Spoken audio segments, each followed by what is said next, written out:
quanto riguarda la Lombardia e il Veneto non è che chiedono soldi dallo Stato, chiedono l'autonomia finanziaria. Sì. Dopodiché, le faccio un esempio concreto, tanto per capire. Lei, come sa, Lombardia e Veneto, Milano e Cortina hanno chiesto di fare le Olimpiadi, Certo. vogliono fare le Olimpiadi.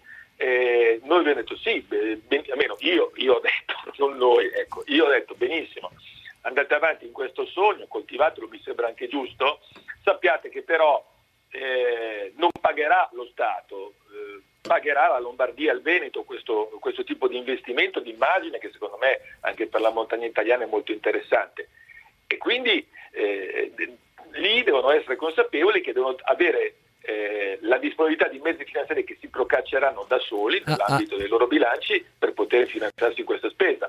Noi gli daremo questa possibilità, gli daremo questa autonomia, ma evidentemente i lombardi e i veneti sapranno che dovranno pagare magari qualcosina in più di tasse per questa bellissima Giorgetti, avventura. nel salutare